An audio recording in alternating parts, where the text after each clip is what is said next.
kalau kita berpikir jangka panjang, Indramayu memang punya lahan yang begitu luas. Akan tetapi dengan perkembangan perumahan, perkembangan industri dan lain sebagainya, lahan bangunan bukan bertambah, jadi berkurang. Nah, disitulah kita butuh inovasi untuk meningkatkan produksi, salah satunya dengan sistem intensif. Kalau orang Indramayu bilangnya gedogan. Jadi itiknya kita kandangkan, tidak lagi seperti biasanya yang di angon, yang dilepas di lahan, di sawah. Itiknya kita masukkan kandang dengan kondisi kering, kita pisahkan, kita sekat, kita berikan pakan yang bagus, kita cukupi nutrisinya untuk menghasilkan telur yang lebih banyak tentunya, karena selama ini Indramayu masih banyak pemasukan telur dari luar.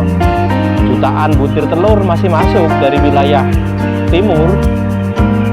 Kita tidak punya produksi yang stabil karena selama ini pemeliharaan kita kan masih tradisional, masih bergantung dari alam. Jadi jangan pernah berharap ketika musim-musim penghujan yang tidak ada panen di sini kita bisa produksi banyak. Produksi telur kita turun drastis. Nah, dengan sistem intensif ini kita berharap bahwa peternak Indramayu masih bisa menghasilkan produksi telur dalam jumlah besar dengan kualitas juga lebih bagus, tentunya bisa dapat harga yang juga lebih bagus.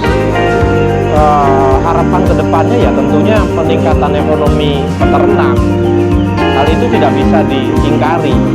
Sistem intensif akan menjadi sesuatu yang umum di masyarakat Indramayu. Kenapa? Ya, salah satunya itu tadi, kita lahan bangunannya akan semakin terbatas, semakin menyusut, menurun, sementara populasi kita tentunya akan semakin bertambah. Apa kita masih tetap mau bertahan dengan pola lama? Tentunya tidaklah. Kita tetap harus mengikuti perkembangan. Selama ini peternak-peternak intip yang sudah menggunakan sistem intensif sudah merasakan manfaatnya.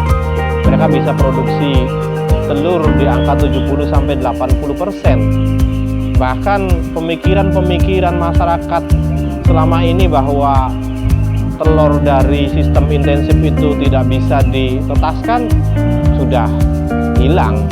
Karena ternyata kita masih bisa menggunakan telur dari sistem intensif itu, dari sistem gedogan itu dengan persentase tetasan 90%.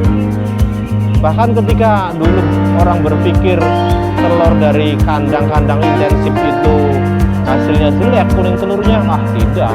Kita punya berbagai macam inovasi, kita bisa berhitung berbagai macam nutrisinya, kebutuhan nutrisinya bisa kita atur. Indramayu kan punya banyak, stok dedak punya banyak, menir punya banyak, ikan kita berlimpah karena kita ada di pesisir. Kenapa itu tidak kita manfaatkan? Dimanfaatkan untuk apa? Ya untuk peningkatan dong, peningkatan ekonomi. Arahnya tentunya seperti itu. Kita mau mengandalkan apa lagi kalau tidak mau mengandalkan yang ada di sekitar kita. Indramayu punya potensi, Indramayu punya banyak hal yang bisa digunakan untuk mengembangkan itik Indramayu ke kancah nasional.